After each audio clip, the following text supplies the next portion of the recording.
Part 1. The Summons of Silence.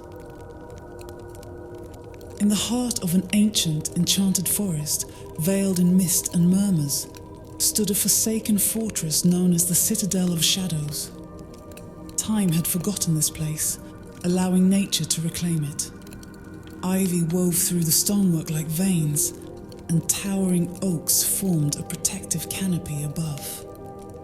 The Citadel's once majestic towers now leaned with the burden of centuries, whispering secrets to the wind.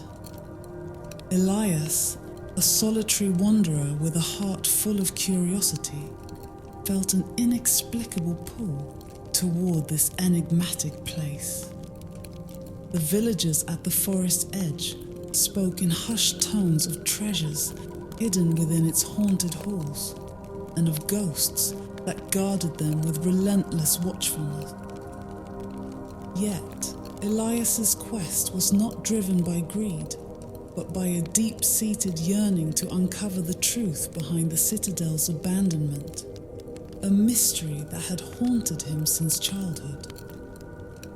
As he approached the Citadel, a profound sense of calm enveloped him, as though the forest itself were welcoming him into its ancient embrace. The air was thick with the scent of moss and the faint, sweet aroma of decay, mingling in a way that spoke of life and death intertwined. Each step Elias took echoed through the hollow corridors of the park, as if the very ground beneath his feet remembered the weight of countless souls who had walked there before.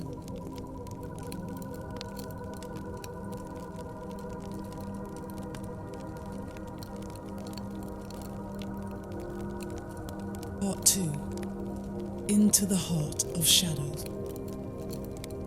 The main gate, wrought iron twisted and rusted with age, creaked open as Elias pushed against it.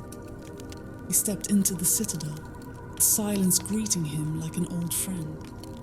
The air inside was cooler, carrying the faint scent of forgotten memory. Moonbeams pierced the gloom through shattered window, casting ghostly patterns on the stone floor. Elias moved cautiously, his lantern casting a warm, golden glow that pushed back the encroaching darkness. The citadel's interior was a labyrinth of shadows and light, a realm where the past and present intertwined seamlessly. Faded tapestries depicting grand battle and noble feasts hung tattered on the wall. Suits of armor, long abandoned, stood as silent sentinel. The eyes of long-dead ancestors seemed to follow him from their expressions stern and knowing. He made his way to the grand hall, a vast chamber where time seemed to stand still.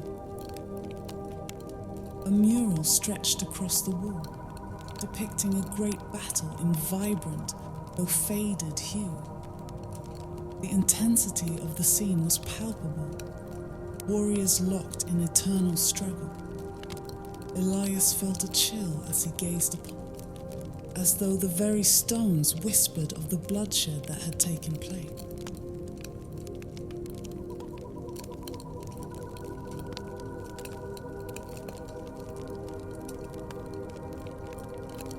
Part 3. The Ghostly Guides. As the night deepened, Elias began to sense the presence of the spirits that haunted the citadel. They were not malevolent, but rather curious and melancholic, drawn to his presence like moths to a flame. In the flickering light, he caught glimpses of them, a lady in a tattered gown gliding silently down the corridor, a knight with hollow eyes standing guard by a long-forgotten door, and a child, her laughter echoing faintly through the hall. These spirits, bound by their own unfinished story, seemed to be guiding him. They led him to a hidden chamber beneath the citadel, where the air was cool and damp, and the walls glistened with moisture. in the depths of the fort, Elias discovered a trove of ancient manuscripts, scrolls that told the history of the Citadel and the tragedy that had befallen it.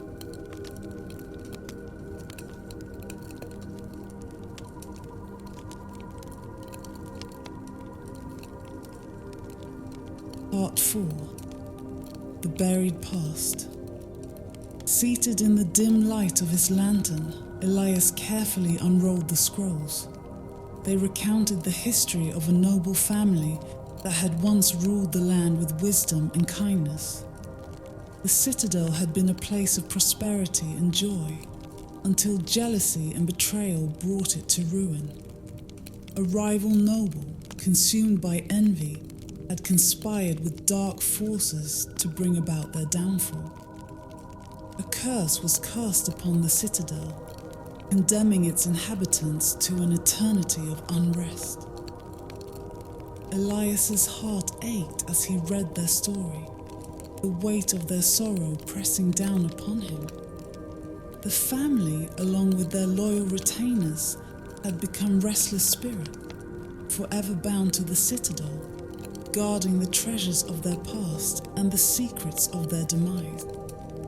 He realized that the true treasure he sought was not gold or jewels, but the liberation of these tormented souls.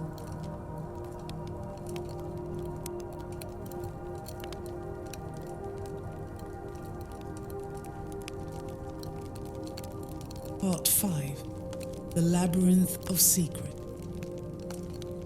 Determined to lift the curse and set the spirits free, Elias ventured deeper into the Citadel's shadowy labyrinth.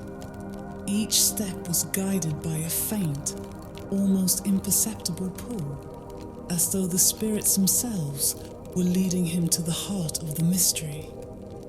The corridors twisted and turned, leading him through forgotten chambers and hidden passages. In one such chamber, he found an ancient, dusty library, its shelves lined with books and scrolls. Here, he discovered more about the sorcerer who had cast the curse. The sorcerer had been a master of dark magic, a being of pure malevolence who had sought to dominate the land through fear and power.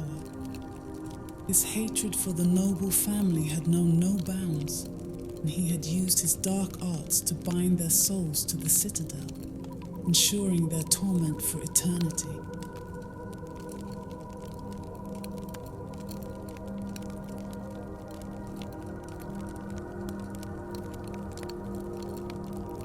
Part 6.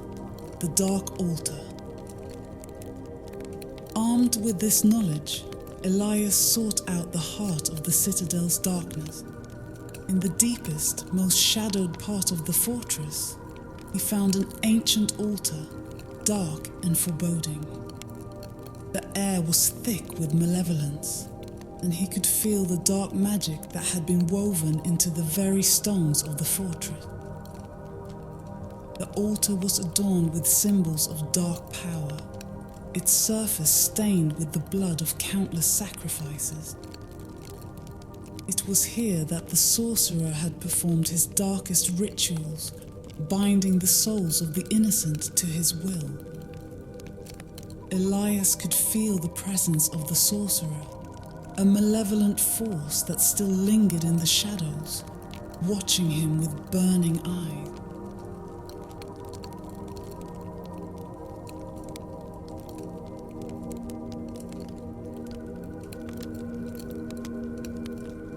Part 7. The Battle of Wills. As Elias approached the altar, the air around him seemed to crackle with energy. The sorcerer's spirit manifested before him, a figure of pure hatred and malice. His eyes burned with an unholy light, and his voice echoed with a hatred that spanned centuries. "Who dares to enter my domain?" the sorcerer hissed, his voice like the rustling of dead leaves. "You seek to undo my work. You are a fool." Elias stood his ground, his heart pounding but his resolve unwavering. seek to free the souls you have bound to this place. Your reign of terror ends here. The sorcerer laughed, a sound that sent chills down Elias's spine. You think you can defeat me? I am eternal. Your efforts are in vain. But Elias, driven by compassion and a sense of justice, began to chant the ancient words of purification he had learned from the manuscript. He called upon the elements of the forest that surrounded the citadel, water from a hidden spring, herbs gathered under the moonlight, and the sacred flame of his lantern.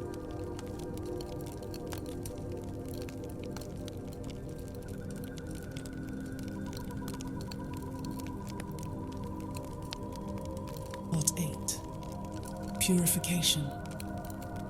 As Elias chanted, the air crackled with energy, and the darkness began to recede. The sorcerer, realizing his grip on the citadel was weakening, unleashed all his fury upon Elias. Shadows writhed and twisted, seeking to extinguish the light. But Elias, steadfast and resolute, continued the ritual. The sacred flame burned brighter, casting a golden glow that pushed back the shadows. The water from the spring, imbued with the purity of nature, flowed over the altar, washing away the stains of darkness.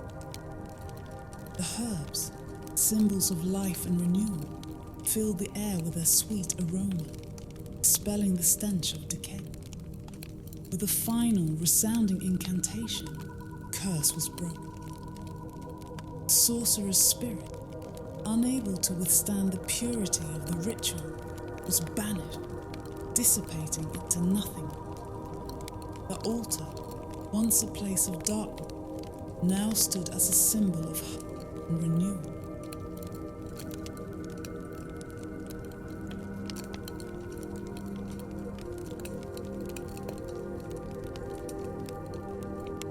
Part 9. The Liberation. The citadel, freed from its dark enchantment, seemed to sigh with relief. The spirits of the noble family and their retainers, their forms now serene and at peace, gathered around Elias. They thanked him with silent smiles and gentle touches, their gratitude palpable. One by one, they faded into the light, their souls finally at rest. Elias, now alone in the citadel, felt a profound sense of accomplishment and peace. The fortress, once a place of sorrow and despair, had been transformed into a sanctuary of serenity. As dawn broke, casting golden light upon the ancient stones, Elias knew that the citadel's secrets had been revealed, and its restless spirits had found their long-awaited peace.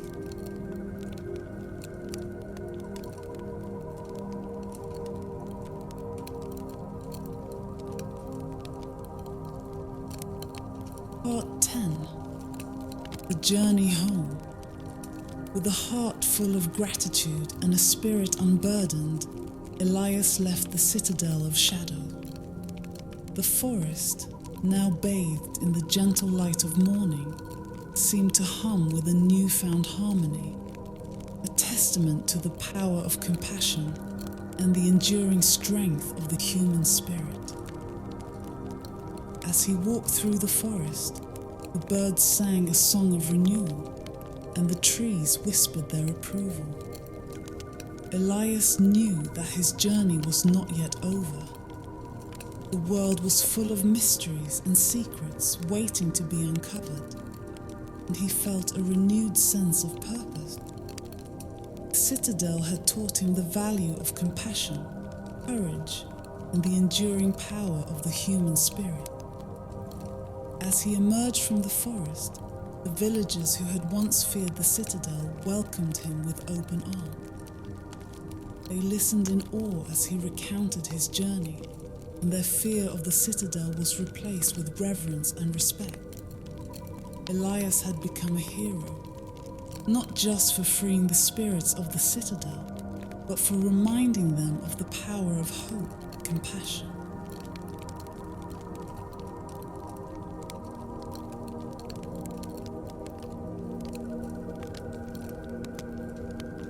Part 11. The Legacy of the Citadel.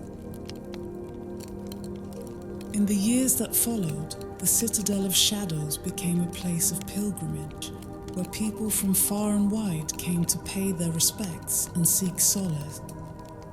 The once abandoned fortress was restored, not as a place of fear, but as a sanctuary of peace and renewal. The spirits of the noble family, now at rest, were remembered and honored, their legacy one of wisdom, kindness, and resilience. Elias, too, found his place in the world. He continued his journeys, uncovering the secrets of forgotten places and bringing light to the darkest corners of the earth. His heart remained open, his spirit unyielding, and his compassion boundless. The lessons he had learned at the Citadel stayed with him, guiding him through the trials and tribulations of life.